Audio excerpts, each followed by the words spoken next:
बिस्मिल्लाहिर्रहमानिर्रहीम। मैं बेवा थी।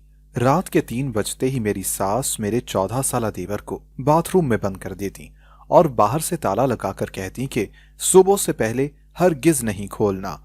यूं देवर सारी रात दरवाजा बजाता रहता। मैं बड़ी परेशान हो जाती। एक दिन मैंने देवर के मचलने पर उस पर रहम खाकर उसका दरवाजा खोल दिया, मगर 2 मिनट बाद ही मेरी जान निकल गई जब देवर ने। मेरा नाम समरा है और मेरी उम्र इस वक्त 25 साल है। मेरा ताल्लुक गोजरा शहर की एक तहसील से है और मेरे घर वाले एक बहुत गरीब तबके से ताल्लुक रखते हैं। मैं चाहकर भी कभी अपनी ख्वाहिशात पूरी ना कर सकती थी और मुझे आगे के लिए भी कोई आस नहीं है कि मेरी किसी भी किस्म की ख्वाहिशात कभी पूरी होंगी भी या नहीं, क्योंकि एक गरीब की बेटी को एक गरीब घर ही मिल सकता है। मेरे लिए अब कोई शहजादा तो नहीं आएगा और इसी वजह से मैं खामोशी से बस दिन रात गुजार रही थी और अल्लाह से दुआ करती थी कि काश मैं मर जाऊं, क्योंकि इस जहन्नुम में जिंदगी गुजारने से अच्छा था कि मैं जिंदा ही ना रहती। लेकिन क्या कर सकते हैं, एक गरीब तो अच्छे से मर भी नहीं सकता, क्योंकि हमारे यहाँ जनाजे और तदफीन के लिए भी कर्जा लेना पड़ता है और मैं अपने माँ बाप को इस मुश्किल में नहीं डालना चाहती थी। इसलिए जैसे चल रहा था वैसे ही जिंदगी गुजार देती थी। मेरी जिंदगी में बस एक अच्छी चीज थी और वो थी मेरी शक्ल। मैं गरीब जरूर थी लेकिन बेहद हसीन कि मेरी अम्मा मुझे चांद का टुकड़ा कहती थी और मैं इस बात पर हंस देती थी कि लो भला, किसी गरीब की बेटी भी चांद का टुकड़ा हो सकती है क्या। लेकिन मेरी अम्मा बड़ी भोली भाली थी। मैंने अक्सर अम्मा को रोते देखा था और उसके आंसुओं में बेबसी हुआ करती थी जो साफ नजर आती थी, मगर हम भी क्या कर सकते थे। अम्मा अक्सर मुझे देखती और मेरे एक एक नक्श पर हाथ फेरती और कहती कि बेटा, काश मैं तुम्हें दुनिया की एक सहूलत दे सकती जो तुम्हारा हुस्न और तुम्हारी खूबसूरती के हिसाब से तुम्हें मांग मिलनी चाहिए। लेकिन मैं एक बदकिस्मत माँ हूं जो अपनी औलाद को किसी किस्म की खुशी न दे सकी। अम्मा अक्सर ऐसी बातें करते करते रोना शुरू कर देती थीं और मैं बस उसे चुप करवाती रह जाती, क्योंकि कसूर तो उसका भी न था। वो जितना हो सकती थी मेहनत करती थी। अम्मा लोगों के घरों, गलियों और बाजारों में चूड़ियां बेचती थीं और रात के वक्त 1-2 घरों में सफाई का काम उसके जिम्मे था। लेकिन इन सब से कितना कमाया जा सकता था। जैसे जैसे मैं बड़ी और जवान हो रही थी, अम्मा का दर्द मजीद बढ़ता जा रहा था। वो चाहती थी कि मुझे 7 पर्दों में छुपा कर रखे और मेरा हुस्न कोई ना देख सके। लेकिन यह नामुमकिन था, क्योंकि जैसे ही मैं बड़ी हो जाती तो मुझे भी यही काम करना था जो अम्मा करती थीं, घर घर जाकर चूड़ियां बेचना और लोगों के घरों की सफाई करना। लेकिन अम्मा ये नहीं चाहती थीं। एक दिन अम्मा अकेली बैठी रो रही थीं। मैंने उनसे पूछा कि आखिर बात क्या है अम्मा, ऐसा कौन सा गम है जो तू इतनी परेशान है। तब अम्मा ने कहा कि तेरा अब्बा 1 हफ्ते से मुझे कह रहा है कि समरा को काम पर लगा दो, और कल रात तो उसने मुझ पर हाथ भी उठाया है, लेकिन मेरा दिल नहीं मानता। मैंने अम्मा के आंसू साफ किए और कहा कि ठीक ही तो कहता है अब्बा, अब मैं बड़ी हो गई हूं, अब मैं भी काम करूंगी तो घर अच्छे से चल सकेगा, इसमें क्या बुराई है। मेरी बात सुनकर अम्मा मुस्कुराई और कहा कि तुझे इस दुनिया और इसके भेड़ियों का नहीं पता, ना ही तू जानती है कि ये दुनिया गरीब के साथ कैसा सलूक करती है। लोग तो हम जैसी बदसूरत और उम्र की औरतों को भी नहीं छोड़ते। तू तो फिर इतनी हसीन है कि चांद भी शर्मा जाए। मैं अक्सर सोचती हूँ कि बेटी, अगर तुम कम सूरत होती तो मेरे लिए कितना अच्छा हो जाता ना, तुझसे कमाई करवाना। अब जब भी तेरा अब्बा कहता है कि समरा को काम पर लगाओ, मैं कहती हूँ कि उसे काम पर लगाना मतलब इस मुआशरे के भेड़ियों को दावत देना है। अम्मा ये बातें कहकर एक दफा बेबसी से रो पड़ी थीं। लेकिन वो अकेली औरत आखिर कब तक अब्बा की मुजाहमत करती, और अगर अब्बा अकेले हुए तो शायद अम्मा कुछ कर भी लेती। लेकिन मुझसे बड़े बहन भाइयों को भी तो ये गवारा नहीं था कि मैं ऐसे घर बैठूं और उनकी लाई कमाई खाऊं और ऐसे मजे उड़ाऊं।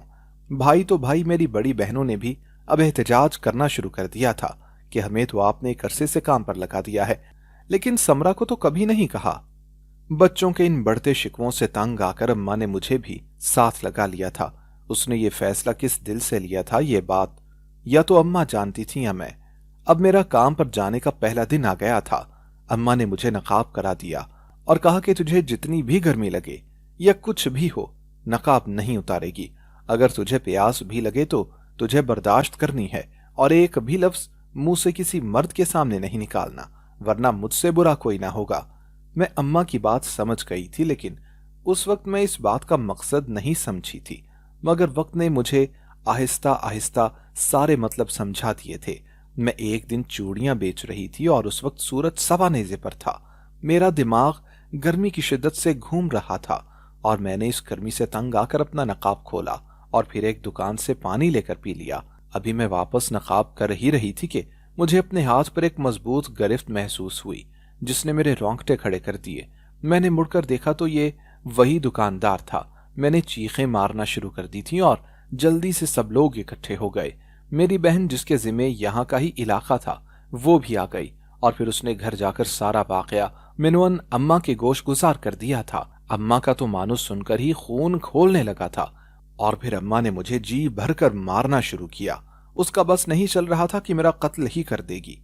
और मैं सोच रही थी कि एक तरफ तो अम्मा मुझ पर दुनिया की एक भी गलत निगाह पड़ने नहीं देना चाहती, और अब यहां देखो कि कैसे मुझे जानवरों की तरह मार रही थी।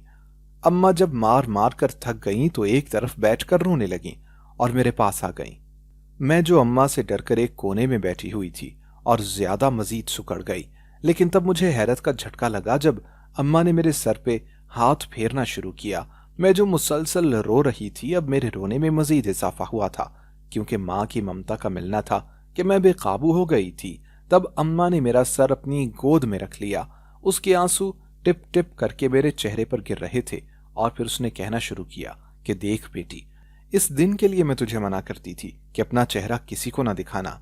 ये गंदे लोग तो इस कदर तरसे होते हैं कि इन्हें समझ नहीं आता कि क्या कर दें।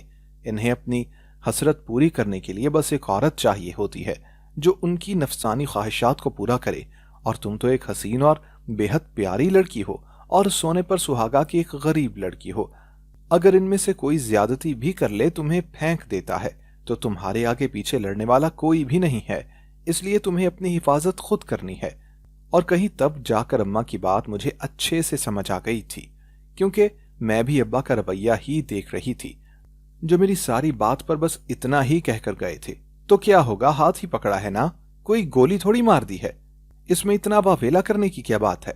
मैं तब समझ गई थी कि मेरे बाप को कोई फर्क नहीं पड़ता कि मैं जीऊं या मरूं, बल्कि उसे मेरा ही नहीं किसी भी औलाद का फर्क नहीं पड़ता था। वो बस ये जानता था कि उसे हमसे आने वाली कमाई चाहिए थी, जो वो अपने नशों में और जुए में लगा देता, उड़ा देता। हम लोग रोज के 2-4 पैसे कमा कर लाते थे और अब्बा हथिया लेता था, इसलिए उसे किसी भी बेटी की इज्जत तक की परवाह न थी। मैं तब अम्मा की सब बातें बखूबी समझ गई थी और अब अम्मा से अहद कर लिया कि चाहे कुछ भी हो जाए, मैं अब कभी भी अम्मा की हुक्मदूली ना करूंगी, क्योंकि मेरे लिए भी मेरी इज्जत हर चीज से अव्वल थी। मैं रोज काम के लिए जाती। जब दिल को समझा दिया था तो हर चीज में आसानी हो रही थी और खुशी भी। अब मैं इंतजार कर रही थी और दुआ भी कि मेरी आने वाली जिंदगी हसीन हो। इसमें कोई ऐसा मसला ना आए कि मेरी जिंदगी अब से भी बदतर हो जाए। मैं सुकून से अब वक्त के बदलने के इंतजार में थी। एक दिन मेरी किस्मत का दरवाजा खुल गया, लेकिन मैं आज भी सोचती हूं कि ये सब कैसे और क्यों हुआ, तो मुझे कोई जवाब नहीं मिलता और ना ही मुझे समझ आती है कि तब मेरे साथ वो सब हुआ क्यों था। मैं एक दिन एक बड़े से घर का दरवाजा खटखटा रही थी, क्योंकि मेरा दिल कह रहा था कि आज यहां से मैं खाली हाथ वापस नहीं आऊंगी। मैंने जैसे ही दरवाजे पर बेल बजाई, एक अमीर औरत बाहर आई थी। उसने मुझे ऊपर से नीचे तक देखा तो हैरान रह गई और उसी वक्त उसने नफीस हाथ पकड़ा और मुझे अंदर घसीट कर ले गई। मैं परेशान हो रही थी कि अब क्या करूं, और मैंने हड़बड़ाहट में हाथ पांव चलाना शुरू कर दिए और इसी हड़बड़ाहट में मेरे हाथ से सब चूड़ियां गिर गई थीं। मैं रोते रोते उसके साथ अंदर जा रही थी। अंदर लेकर जाते ही उस औरत ने मुझे अपने सामने बिठा दिया और कहा कि तुम कब तक चूड़ियां बेचती रहोगी और इस गुर्बत में रहोगी। मेरे बेटे से शादी कर लो और फिर देखना कि कैसे तुम्हारी जिंदगी बदल जाएगी। लेकिन मैं तो उनकी बात सुनकर ही हैरान रह गई और इससे आगे का कोई भी लफ्ज मुझे समझ नहीं आ रहा था कि आखिर कैसे इतने बड़े घर की औरत मुझे बगैर देखे अपने बेटे से शादी का कह रही है। मुझे उसके जहनी तवाजुन पर शक हुआ था और मैंने कहा कि आपकी तबीयत तो ठीक है ना, आपको कुछ चाहिए जो आप इस तरह से कर रही हैं। वो औरत जिससे पहले मुझे डर लग रहा था अब उस पर रहम आ रहा था कि पता नहीं बेचारी के साथ आखिर मसला क्या है। लेकिन उस औरत ने कहा कि देखो बेटी, मैं कोई जहनी बीमार नहीं हूं, ना ही मेरा और कोई मसला है। मैं बस तुम्हें अपनी बहू बनाना चाहती हूं। अब तुम सोच रही होगी कि मैंने तो तुम्हारी शक्ल भी ना देखी, तो फिर क्यों मैं ऐसे मचल रही हूं। तो मैं तुम्हें बता दूं कि इसके पीछे मेरा एक मकसद है, लेकिन उससे तुम्हें कोई भी तकलीफ नहीं पहुंचेगी। तुम बस ये समझ लो कि तुम्हारे इस घर में बहू बन कर आने से मेरी जिंदगी की बहुत बड़ी मुश्किल आसान हो जाएगी। इसके अलावा मुझे ये भी नजर आ रहा है कि तुम अपनी अब तक की जिंदगी गुर्बत में गुजार आई हो, इसलिए बेटा अगर तुम मेरी बहू बन जाओ तो देखना मैं तुम्हारे घर वालों की जिंदगी बदल दूंगी और उनसे उनकी गुर्बत छीन लूंगी। अब की बार उनकी बात सुनकर मुझे लालच हुआ था और मैंने सोचा कि आखिर कब तक हम लोग ऐसे ही जलील होते रहेंगे। मेरी बहनें घर घर जाकर अपनी इज्जत पर खेलेंगी और अम्मा रोज रोज कोई ना कोई बात होने पर आंसू बहाएंगी। मेरे सामने मेरी पूरी जिंदगी एक फिल्म की तरह चल रही थी कि जब हम सब बहनें साथ लगकर किसी से बदतमीजी होने पर खून के आंसू रोती थीं और फिर मैंने फौरन उस औरत को हाँ कर दी, लेकिन एक शर्त रखी कि अगर वो 1 महीने तक मेरी तीनों बहनों की शादी कर देगी तो मैं उसकी बहू बन जाऊंगी। मुझे ये बात करते हुए थोड़ा सा डर भी लगा था कि कहीं वो इनकार ना कर दे, लेकिन मैं कर क्या सकती थी। मेरी बड़ी बहनें उस जहन्नुम में रहती और मैं इस तरह ठाठ की जिंदगी गुजारती, ये बात मुझे गवारा न थी। और फिर मेरी खुशी की इंतहा न रही थी जब उस औरत ने कहा कि ये मेरा वादा है कि 15 दिन में तुम्हारी तीनों बहनों की शादी एक ऐसी बेहतरीन जगह करवाऊंगी कि तुम्हारी दिली खुशी तुम्हें होगी। मैंने भी हामी भर ली थी और उन्हें कहा, ठीक है, जैसे ही मेरी बहनों की बारात उठेगी उससे अगले दिन आप मुझे निकाह करके अपने घर ले जाना, तब तक मैं अपने घर अभी कुछ नहीं बताऊंगी। उन्होंने मेरी बात सुनकर हामी भर ली थी और फिर मैं घर चली आई। मैं वापस मुड़ने लगी थी और अपनी चूड़ियों की टोकरी उठाई तो मैंने देखा कि सब चूड़ियां टूटी हुई थीं। मुझे रंज हुआ था कि अब मैं घर जाकर क्या करूंगी। अभी मैं ये सोच ही रही थी कि वो औरत वहां आई और मेरे हाथ पर काफी सारे पैसे रखे और कहा, बेटा अपनी टोकरी खाली करके ले जाओ, ये तो टूट गई हैं। अपनी अम्मा को कहना कि सब कुछ बिक गया है। मैं काफी खुश हुई थी क्योंकि ये तो इतने सारे पैसे थे जो सब चूड़ियां बेचकर भी ना मिलते।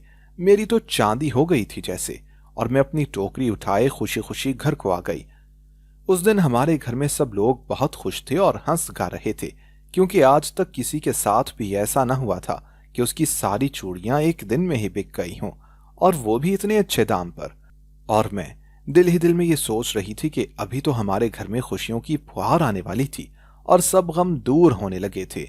मेरा दिल ये कर रहा था कि मैं खुशी से नाचूं और खुद को बहुत मुश्किल से रोके रखा था और अगले दिन का इंतजार करने लगी। लेकिन अगले दिन वो औरत ना आई और इसी तरह 3-4 दिन बस इंतजार करते करते ही गुजर गए। मैं सोच रही थी कि शायद उसने मेरे साथ कोई मजाक किया है। ऐसे ही हफ्ता गुजर गया था और एक दिन दरवाजे पर दस्तक हुई। मैं तो हर तरह की उम्मीद हार चुकी थी और फिर जब मैं गई तो वहां एक औरत थी और उसके साथ बहुत सारा सामान और कुछ लोग भी थे। मैंने हैरत से उसे देखा और उन्होंने मुझे कहा कि बेटा बस मैं 1-2 दिन बीमार रही, इसलिए मुझे आने में कुछ देर हो गई, मुआफ कर दो और मुझसे नाराज मत होना। ये कहकर वो अंदर को चली गईं और मेरी बहनों को रिश्ता मांग लिया। ये उनकी कंपनी के वर्कर थे जो अच्छी तनख्वाह ले रहे थे। अम्मा ने तो सुनते ही हाँ कर दी थी क्योंकि वो लोग अपने साथ इतना सामान लाए थे जो हमने जिंदगी भर कभी ना देखा था। और इस तरह एक हफ्ते के अंदर अंदर मेरी बहनें अपने घर की हो गई थीं। उनकी शादी का सारा खर्चा भी उस औरत ने ही उठाया था। और जिस दिन मेरी बहनों की शादी हुई वो मेरे पास आई और कहा कि देखो मैंने अपना वादा पूरा कर दिया और अब तुम्हारी बारी है। अब तुम अपने घर अपनी अम्मा से बात करो और फिर मेरे बेटे से शादी कर लो। मैंने उन्हें कहा कि मुझे अपना किया वादा याद है और मैं अभी भी उस पर कायम हूं। इस तरह रात हुई तो अम्मा मेरे पास आई और कहा कि अब हमारे घर इतना कुछ है कि तुम्हें चूड़ियां बेचने भी नहीं जाना पड़ेगा। काश जैसे तुम्हारी बहनों के नसीब खुले हैं वैसे ही तुम्हारे भी खुल जाएं, तो मुझे भी सुकून मिल जाएगा। मैंने तब अम्मा से कहा कि मुझे आपसे बात करनी है और तब मैंने उन्हें सारी हकीकत से आगाह कर दिया कि उस औरत ने मुझे ये कहा था। अम्मी तो सुनकर खुश ही हो गई थी और कहा कि बेटा उस औरत ने तुम्हारी बहनों की शादी इतनी अच्छी जगह करवा दी है तो जाहिर है कि तुम्हारे लिए कितना कुछ अच्छा होगा। मैंने भी सर हिला दिया। और तब अम्मी ने कहा कि कहीं उसका बेटा माजूर ना हो, हमें पहले देख लेना चाहिए। लेकिन मैंने कहा, अम्मी अगर वो माजूर भी है या फिर कोई और बीमारी है, मुझे कोई मसला नहीं है। मैं अब उनसे वादा कर चुकी हूँ और अब मुकरूंगी नहीं। अम्मी ने भी मेरे सर पर प्यार दिया और फिर जब वो औरत अपने बेटे का रिश्ता लेकर आई तो अम्मा ने उनकी तवाज़े की और फिर मेरी शादी की तारीख भी रख दी गई। मेरी शादी तो मेरी बाकी बहनों से भी ज्यादा शानदार हुई थी और मैं तो बस हर चीज देख रही थी कि जैसे ख्वाब हो, क्योंकि हम तो वो लोग थे कि जिनके घर अगले वक्त के खाने का भी ठीक से पता ना होता था कि मिलेगा भी या नहीं। और वहीं मेरी रुखसती ऐसे हो रही थी कि जैसे किसी शहजादी की होती है। और फिर जब मुझे दूल्हे के साथ बिठाया गया तो मेरी नजर उस पर पड़ी। तब मैं हैरान रह गई, क्योंकि वो तो कोई माजूर इंसान न था बल्कि इतना खूबसूरत लड़का था कि मेरी खुद की आंखें भी उस पर से हट ना रही थीं। अब मुझे वाकई समझ नहीं आ रहा था कि मेरे साथ हो क्या रहा है, क्योंकि मैं तो हैरान थी कि इतने खूबसूरत और हसीन लड़के के साथ मुझ गरीब की शादी आखिर हो कैसे सकती थी। लेकिन अब तो ये राज उठ ही जाना था, क्योंकि अब निकाह हो चुका था। जैसे ही रुखसती हुई मुझे आमिर के कमरे में बिठा दिया गया। मैं सोच रही थी कि अब वो मुझे क्या कहेगा कि मैं तुम्हें पसंद नहीं करता, इसलिए मैंने दबाव में आकर तुमसे शादी कर ली है। मैं खुद को दिल ही दिल में तैयार कर चुकी थी, क्योंकि मुझे अंदाजा था कि मुझ जैसी को हीरा मिला है और इसलिए कोई ना कोई मकसद तो होगा ही। और फिर जब आमिर कमरे में आया तो उसने बहुत आराम से मेरा घूंघट उठाया और मुझे मुंह दिखाई में सोने के कंगन दिए। वो मुझे इतने प्यार से वो कंगन पहना रहा था कि मैं उसकी आंखों में ही खो कर रह गई। और फिर उसने मुझे कहा कि मुझे जब अम्मी ने बताया कि उन्होंने मेरा रिश्ता कर दिया है तो मैंने थोड़ा सा एहतजाज किया था कि मैंने कभी लड़की भी नहीं देखी है। तब अम्मी ने कहा कि अगर तुम न माने तो उसकी शादी तुम्हारे 14 साल के भाई उमैर से कर दी जाएगी, क्योंकि वो इस घर की बहू बनकर लाजमी आएगी। मैंने तब दिल ही दिल में सोचा कि कुछ तो होगा जो अम्मी उस लड़की को अपने घर लाने के लिए इस कदर बेताब हो रही हैं। और फिर मैंने हामी भर ली और अब तुम्हें देखकर अंदाजा हो रहा है कि तुम किस कदर हसीन हो। मेरी माँ का ऐसे लालची होना तो बनता था।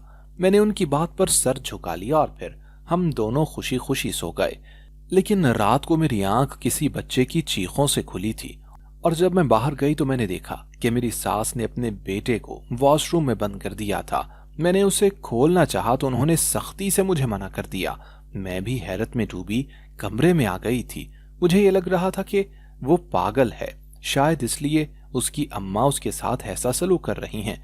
लेकिन अगले दिन मेरी हैरत की इंतहा न रही। जब वो बच्चा स्कूल जा रहा था मैं काफी परेशान हुई थी कि ये माजरा क्या है आखिर। मैंने आमिर से भी पूछा तो उन्होंने भी लाइल्मी का इजहार किया और कहा कि पता नहीं क्यों, लेकिन अम्मी ऐसे ही उसे रात को रोज बंद कर देती हैं और अंदर से वो चीखता रहता है। मैं अब मजीद परेशान हो रही थी, क्योंकि उमैर हद से ज्यादा खूबसूरत था और इतना मासूम था। लेकिन इस सब के पीछे भी कोई राज जरूर था। अब मुझे मेरी सास की कोई समझ नहीं आ रही थी, क्योंकि वो बहुत मशकूक थी। एक तो उसने अपने हीरे जैसे बेटे के लिए मेरा हाथ मांगा था और अब वो अपने एक बेटे को ऐसे हर रोज बंद कर देती थी। मैंने भी सोच लिया था कि जो भी हो जाए इस रात से जरूर पर्दा उठाकर रहूंगी।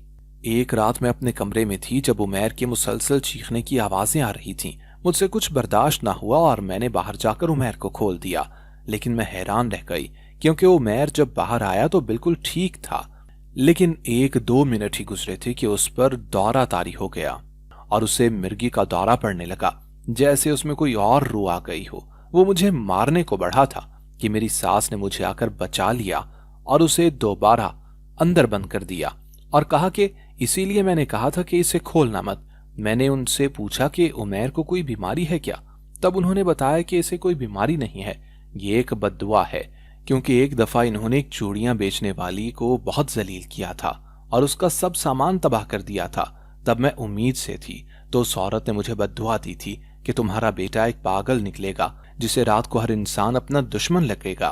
उसकी ये बीमारी तब तक ठीक नहीं होगी जब तक एक चूड़ियां बेचने वाली तुम्हारे घर की बहू न बनेगी और एक बेटा नहीं जनेगी।